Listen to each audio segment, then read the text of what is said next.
before we jump right into this, make sure to hit that like button as well as subscribe for more content like this. I know it sounds weird and everybody tells you to do it, but quite frankly, I'm going to put a whole lot of effort into this channel this year. I really want to grow it, and I can only do that one person at a time. So if you're liking what you're hearing, then drop me a follow, man. It'd be freaking appreciated. It costs you nothing. Anyway, with that being said, ComScore has reported 110 movies are coming out in at least 2,000 theaters a piece in 2025, which is 15 more than 2024 and the most that we've seen ever since the COVID pandemic in 2019. Quite frankly, we've been hearing a lot about this over the last couple of months. Exhibitors as well as studios have been talking about 2025 being the first normal year in a really long time. We don't have the pandemic, knock on wood.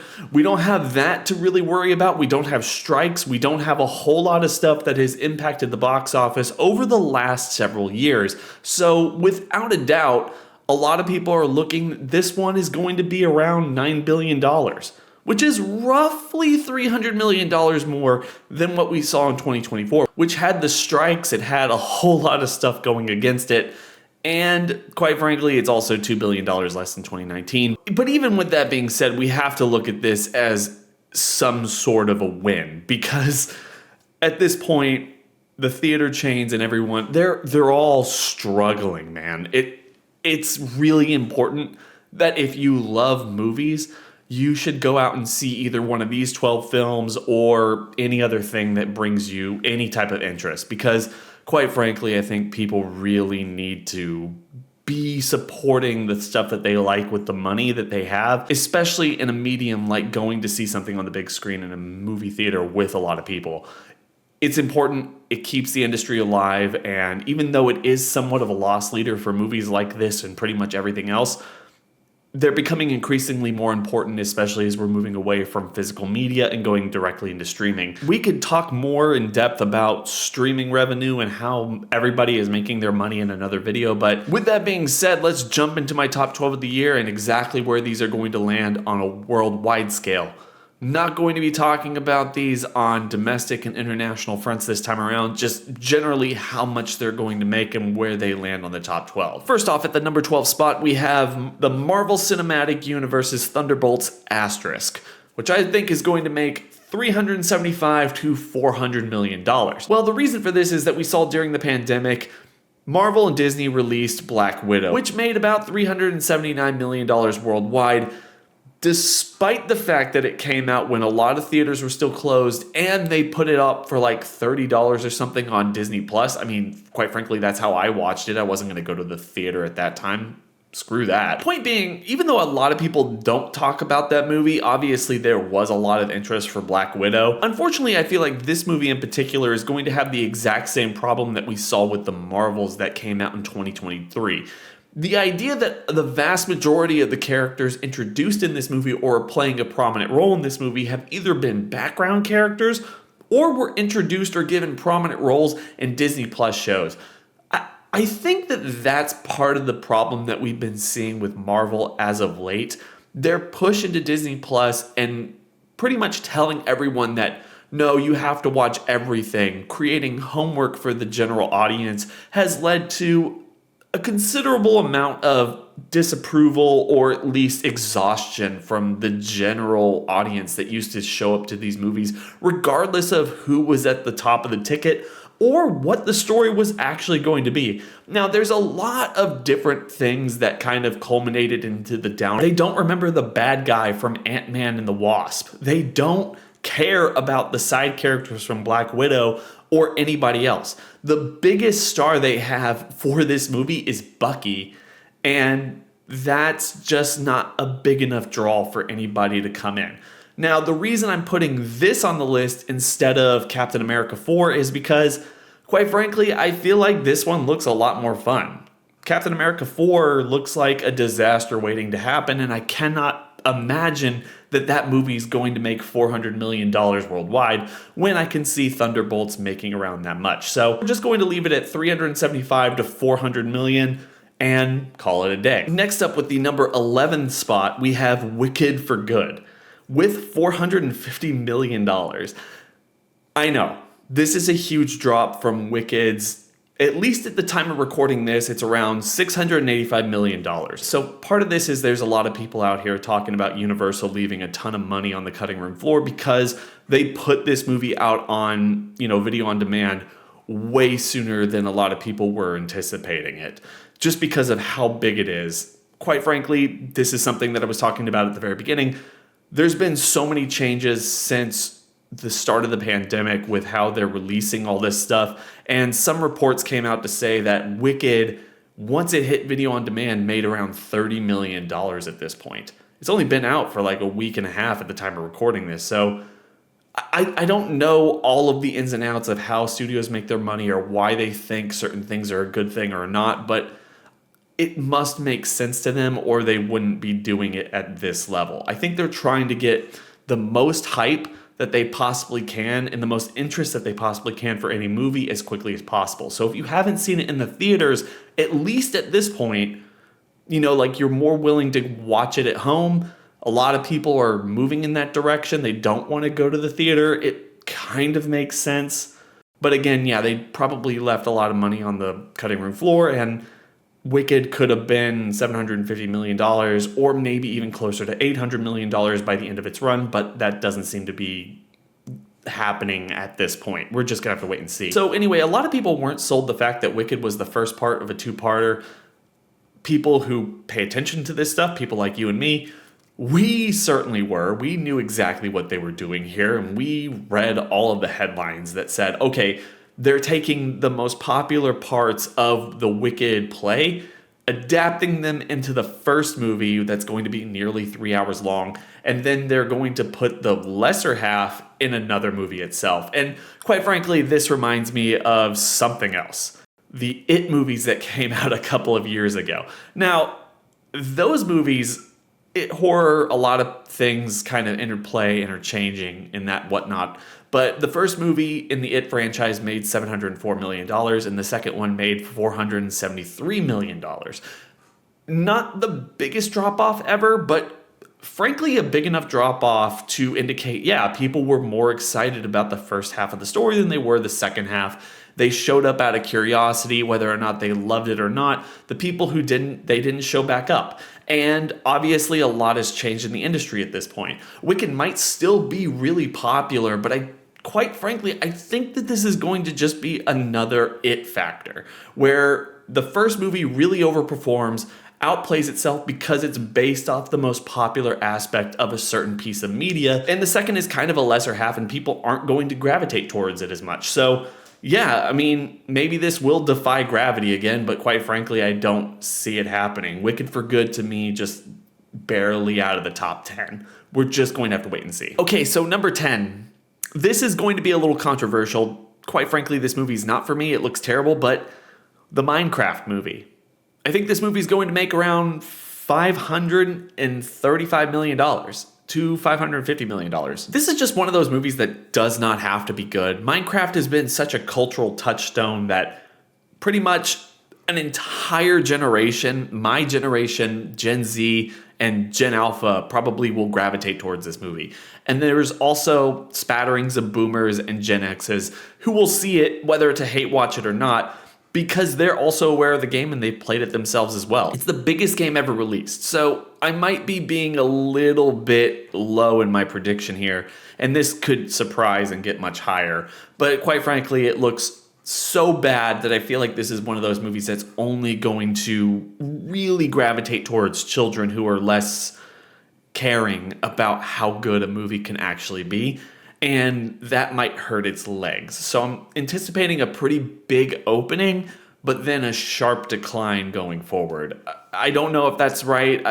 Tell me in the comment section, because quite frankly, like, Minecraft came out right around the time I was getting out of video gaming because it was taking up too much of my free time. And, I don't like open world games that I can do literally anything.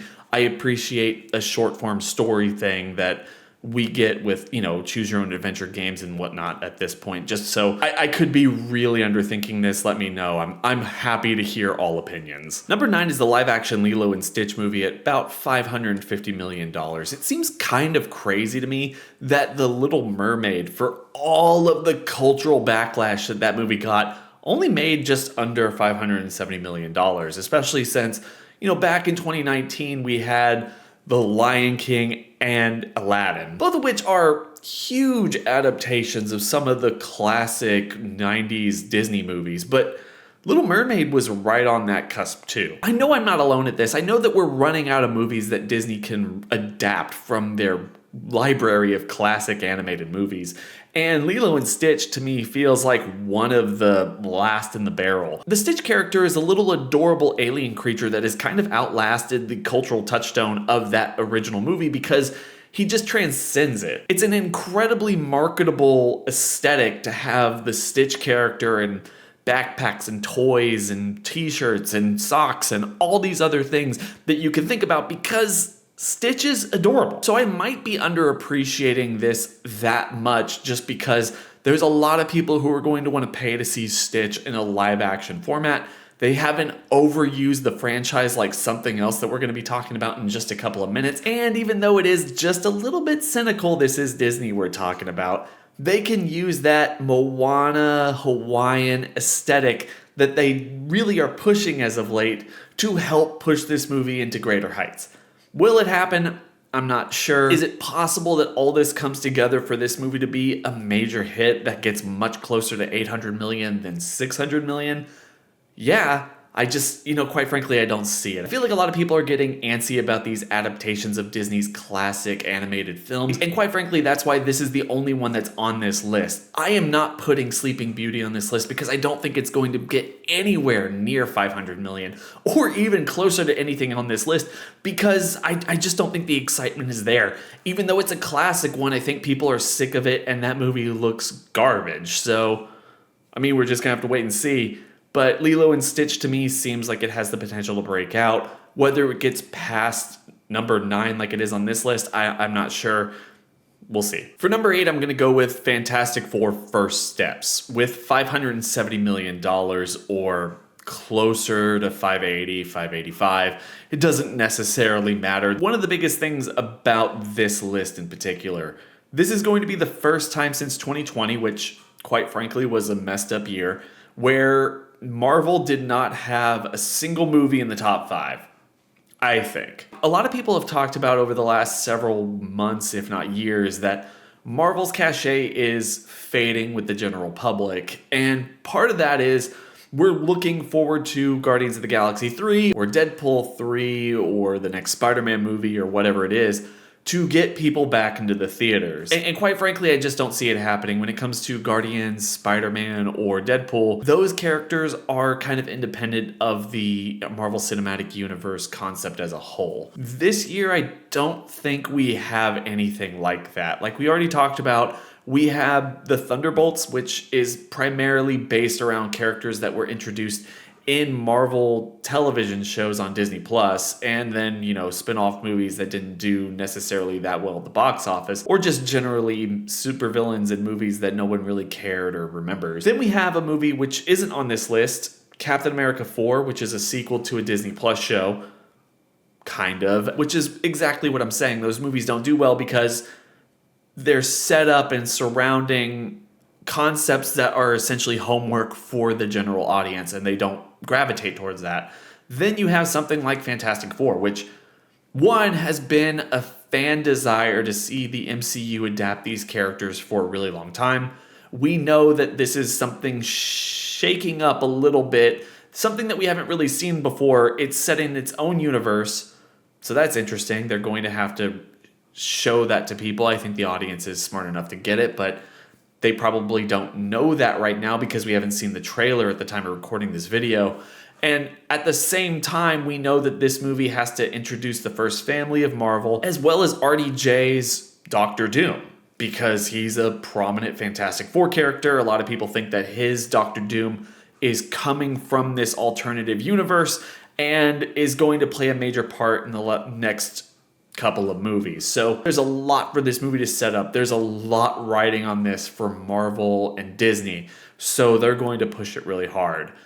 That's probably the only reason I'm seeing this movie get anywhere close to 600 million at the worldwide box office, just because they're not going to let it go anytime soon. And quite frankly, Disney is one of the only studios over the last several years that has put their foot down and said, hey, we're not going directly to streaming just after a couple of weeks of in-theater content. We're going to let it play out for the entirety of its run. So there is a chance there that they let it leg out much longer than that and it gets well over 600 or 700 million dollars. But quite frankly, there's a lot going into this. There's a lot that they need to put in this and they're riding on, but I don't necessarily know if the overall excitement is there from people just walking up and buying a ticket. The movie's going to have to be really good. It's not like the Fantastic Four don't come with their own type of baggage. Fox made 3 poorly received Fantastic Four movies. These aren't just new characters they're pulling out of the ether. Marvel is working directly against just general exhaustion with the MCU, compounded with the idea that people know who the Fantastic Four are from bad movies, and they might not be inclined to see it going into this new one. So there's a lot to really consider there and put together, but quite frankly, I don't see this movie breaking out beyond, at the very least, 600 million. And quite frankly, that's why I'm putting it around 570, 575, 585 million dollars at the number 8 slot, because I just don't see it getting there. At number 7, I have another controversial one. This is How to Train Your Dragon, the live action adaptation, with about $595 million. Now, before you jump down my throat,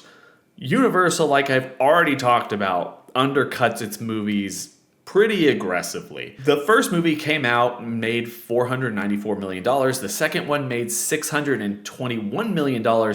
And the third one made $539 million. I've seen a lot of people talk about how this movie is going to be one of the biggest of the year, and I just don't understand that. This franchise, even though it ended several years ago, never really left the consciousness of the American public, I feel like.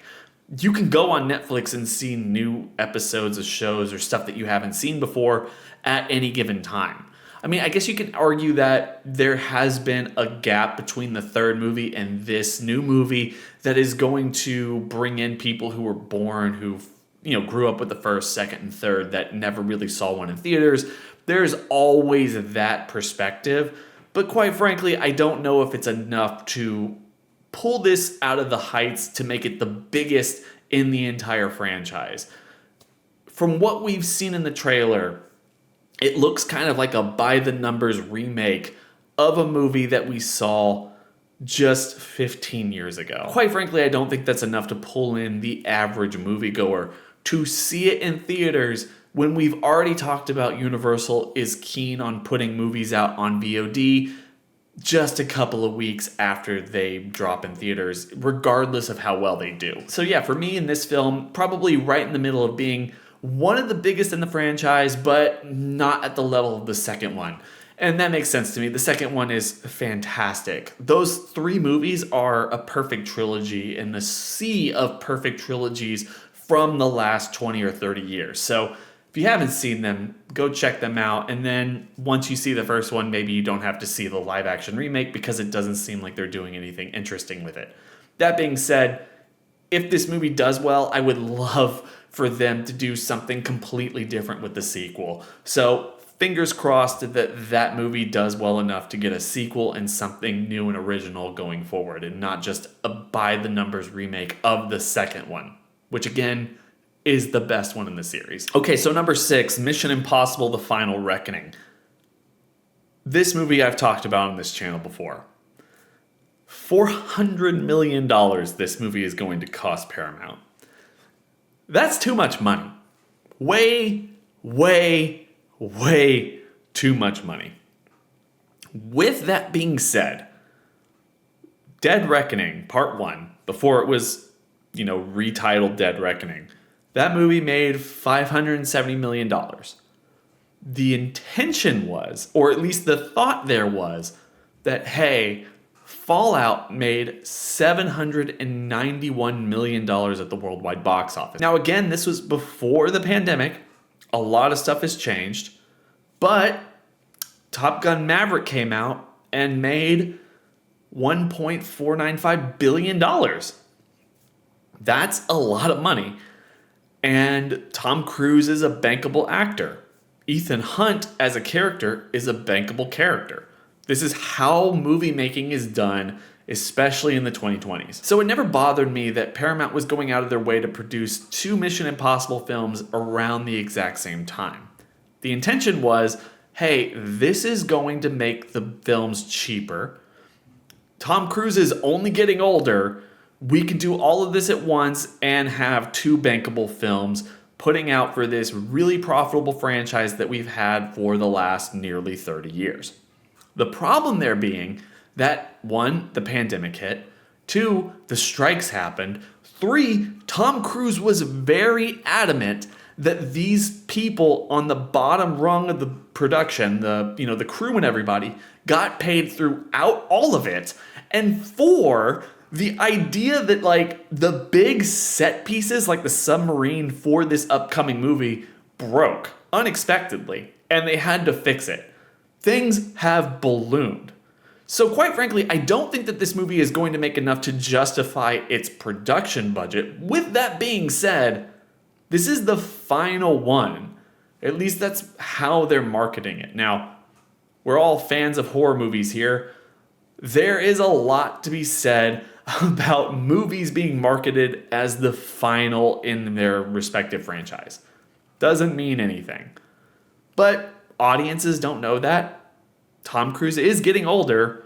Makes a lot of sense. Whether they bring it back, whether they hand off the torch in the next movie or whatnot, there is that marketing aspect that are going to perk people's ears up and get them to go see this movie. It's possible that people have seen Dead Reckoning in streaming platforms and whatnot, hear that this is the final one, and go see it. Which is why I'm putting it around where I'm putting it at $625 million, because the idea that this film might be the last might be nostalgic for just enough people to kind of push it up there. But closer to Fallout, probably not. I think we're past that point. Tom Cruise is a legitimate movie star, bona fide movie star, but this isn't bringing back Top Gun. Mission Impossible hasn't left the cultural consciousness for a very long time. And quite frankly, like if you want to watch any Mission Impossible, there's 7 of them on streaming that you can watch at any given time. It's a marketing thing at the end of the day. I think the movie has the potential to be good as well as make more money than Dead Reckoning, but making more money than Fallout or enough to justify the insane production cost of the 8th film, I don't see that happening. In the long run, sure, the idea that the entire franchise gets a bump from this movie being released, everything kind of evens out in Hollywood bookkeeping, but this movie getting any closer than like where I'm putting it on a worldwide scale for 2025, I just don't see it happening. Okay, so now we're getting into the top 5. And this is controversial. I have a whole lot to say about this, and we're going to have to cover it another time, but quite frankly, I think James Gunn's Superman is going to make around $780 million worldwide. The reason for this is I think it's kind of hard to go after James Gunn as a creative force. I know a lot of the Snyder guys are trying their best to shut him down, to cancel him, to do anything they can to showcase that he's not right for this brand. But quite frankly, he's probably the only man who can do it. Whether or not I believe that this movie is going to be a major success for Warner Brothers and kick off the undisputed champion of the comic book cinematic universes going forward remains up in the air. I think Superman is going to be a decent enough success, at least bigger than what we saw with Man of Steel, despite, the movie Man of Steel coming out in 2013, I believe it was, and making around $600-something million at the time. And all the other things that we've talked about in this video, things being released way earlier than they were back in 2013, as well as people not going to the movies as much as they did back in 2013. The point there being, this Superman movie feels like it's going to be kind of a universal thing. People can get behind it, accept it, and really appreciate James Gunn for what he's trying to do with this character, more so than what they could with Zack Snyder. A lot of people can disagree with that. Frankly, I don't care. It looks good to me. That being said, I don't think what James Gunn is trying to do with this universe is going to be profitable or overly successful in the long run. And this is a video unto itself, but I'll just put it out here saying a cinematic universe based around movies and television content and other things cannot sustain itself. It's something that we've kind of been talking about through this entire video, in that you can't just take a Marvel Cinematic Universe movie, condense it into a show, and put it out there and expect people to watch it. Even if it's like the best show ever, it's too much. You think that people who watch movies are people who watch television, and it's all one and the same because they like something. But quite frankly, a lot of people just go watch movies because it passes the time. People aren't like me. People aren't like you who are watching this to get like some perspective of where you think movies are going to end up at the box office at the end of the year. That's fucking crazy. We are certifiably insane if you think that this is interesting, because it's not. We have no stake in it other than just our personal enjoyment. So that to me is part of this, is you can't expect an entirely interconnected universe as well as Elseworld stories that it's either going to confuse people or it's going to feel like nothing matters and they're only going to see things that they're interested in. And frankly, I feel like Superman is going to be one of those movies because not only does it look interesting and I think it's going to sell well, but also it's the very start of this and people aren't expecting one thing or another. By the time we're a couple of years into this, we're just going to have to wait and see. But frankly, I think this Superman movie will succeed where a lot of people think it might fail, and that's why I'm putting it at number 5. Again, we're going to have to talk about James Gunn and everything later. I just wanted to put it out there so long as we're talking about the idea that this movie is going to be successful or not. Number 4, Jurassic World Rebirth at $850 million. Look, people like dinosaurs. I feel like the last couple of Jurassic World movies have made that abundantly clear, each of which has passed the $1 billion mark. I don't think this one, based around the critical reception and audience reception of the last couple, is going to hit the $1 billion mark, but, you know, stranger things have happened. I feel like this one is going to continue to be a major hit for Universal and something that is going to justify the creation of more Jurassic World movies. But frankly, I'm excited for it because Mahershala Ali is in it, we have Tobin Bell in it, we have Scarlett Johansson in it, we have so many people in this movie that is making it interesting. The fact that the screenwriter has come out and said that he's not retconning anything. Even though there's a lot of retconning in this series, he's not retconning anything established in the original 6 movies, and they're just going to push forward as if like everything just happened and now we're just in the new story. Whether or not we're getting Chris Pratt or Bryce Dallas Howard back, I don't think so, but you know, stranger things have happened. You can just do a cameo and bring them back like they did with the original cast for the 2nd and 3rd Jurassic World movies. Who knows? But quite frankly, I'm excited about this one. I didn't necessarily like Jurassic World.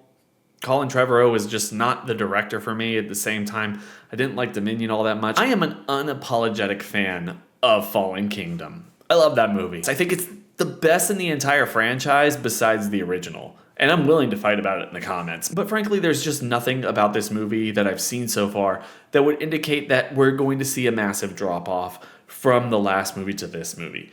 Maybe a little bit, maybe it doesn't reach the same heights, but yeah, top 5, I think that this one has it locked. We're just gonna have to wait and see. Number 3, and quite frankly could just be number 2, is Michael. I have it at $975 million. Now, quite frankly, I'm going off of a couple of things here. One, Bohemian Rhapsody, even though this was before the pandemic, Bohemian Rhapsody made $910 million worldwide. And that was off of $216 million domestically. Freddie Mercury was a cultural touchstone. I mean, he was a star among stars.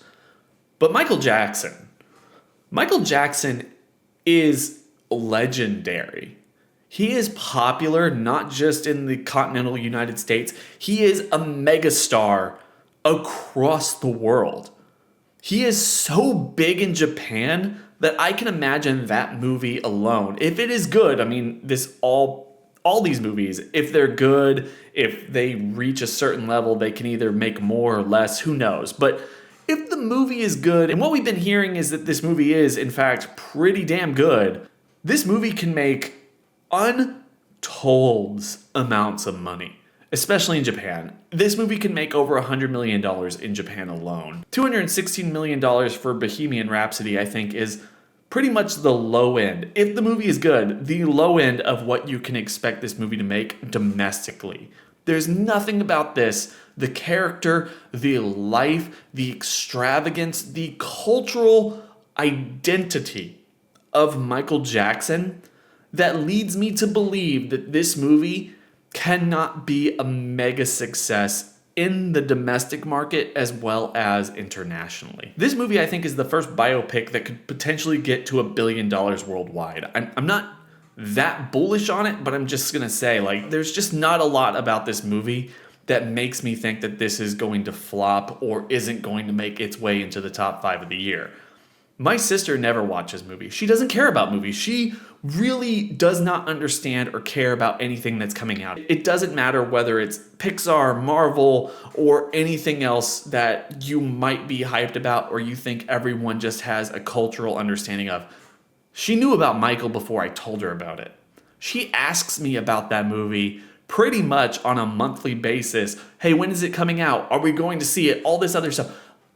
You do not get that from anybody else besides a Michael Jackson biopic. And I know, and everyone has known that this movie is going to be a potential billion-dollar maker ever since Bohemian Rhapsody came out. And everyone realized the star power and the fuel that something like a biopic from an artist can pull in on a worldwide scale if they're big enough. And Michael Jackson is that person. We're gonna have to wait and see, but yeah, closer to $1 billion than not, at least from my perspective. Number 2, Zootopia 2 at $1.1 billion. Not a whole lot to say here other than the fact that the first movie is delightful.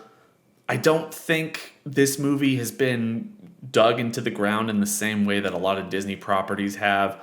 There might be a major appetite for it, and there's obviously a reason they're making it. I am excited for it tentatively. I feel like there's no way that it can't be good, but I don't necessarily know what it's going to be about, so we're just going to have to wait and see. That being said, I feel like there's a lot of excitement for this just kind of brewing under the surface. This is one of those movies that Disney puts out every now and then that just will bring out a 4-quadrant amount of people, older people, younger people, like people in the middle, women and men and children and whatnot. Like everybody's going to come out and see this if it is good. And I feel like the first one made over $1 billion. Why can't this one make just a little bit more? In the same way that Disney has pushed some of their other direct animated sequels in the past couple of years. So expect this one to be in the top 5. I'm putting it at number 2. Number 1, if it wasn't obvious enough, Avatar: Fire and Ash. I believe this movie is going to make $1.8 billion at the worldwide box office. Now, I feel like this deserves a little bit of explanation. A lot of people, myself included, think that this movie could make $2 billion. And quite frankly, I think if we've learned anything over the last couple of years, you do not doubt against James Cameron. The guy prints money, he understands the audience, he knows what people want, and even though you want to bash it, or at least some people do, Avatar is hugely successful. It's good enough to bring people back, and they want to see it more and more times. You can make yourself a fucking jackass online, just completely not understanding how the box office works or how money works in film or in general. But quite frankly, I know you're smart enough and you don't want to do that. The point here being, $2 billion for this movie seems a little bit excessive and something that I don't think it needs to do. The Way of Water, which grossed $2.32 billion and is now the 3rd biggest movie of all time, was a movie that needed to make that much money. I mean, it didn't need to make that much money in order to be profitable, but it needed to make that much money to silence everybody and just plant the flag on the ground and say, hey, the first one wasn't flash in the pan. People really appreciated it and they want to see more of it. This is good, actually, and people are excited for the future of the series. It needed to, and quite frankly, James Cameron just knows how to get this shit done. He's good at it. But quite frankly, I don't think that this movie needs to live up to that particular standard. At least that's my perspective on it. On one level, yeah, this movie needs to continue the hype and be the biggest movie of the year because it needs to maintain that type of cultural perspective. Like, people weren't just excited for Avatar 2 after 13 years because they were curious, right? Like, they liked the last movie and they're going to show up for this one. That being said, you have a movie about $500 million drop off. People just weren't excited about it. Some people did just show up because they were curious. That makes a ton of sense. That would make no bearing on the success of this movie versus all the other ones in the series. Like, that would mean nothing. I don't necessarily care about that. And it would still be a massive success for Disney, James Cameron, and everyone involved. That being said, you shouldn't expect any movie of any type, whether it's part of a franchise or not, to make $2 billion. Very few films in the history of filmmaking have made that much money. So I am willing to bet that this movie is going to be the biggest of the year, but maybe not at the $2 billion range, and also saying that that doesn't matter for the overall success of the film. I'm excited for it. I can't wait to see what they do with this ongoing series, and I'm really hoping that it at least continues to prove itself on a global scale, that people are as excited for it, because I don't know, it proves the haters wrong. I mean, whatever. Everyone knows that Avatar is probably going to be the biggest movie of the year, so you weren't surprised anyway. I'm just saying it doesn't need to make $2 billion. Anyway, what are your thoughts on this, guys? Do you think I'm wrong on any of these? I mean, obviously I'm taking some wild swings here, so I could be completely wrong. It's all for fun. Tell me in the comments section. Don't forget to like, comment, and subscribe. Like I said at the beginning of the video, even though that was a little while ago, like, if you're here still, I would appreciate your subscription. It literally costs you nothing. It means the world to me, and something I love to put my thoughts and opinions out here, and I love talking with y'all in the comments. So if you can do that, if you're inclined, it would be amazing. Anyway, guys, leaving it there. It's been real.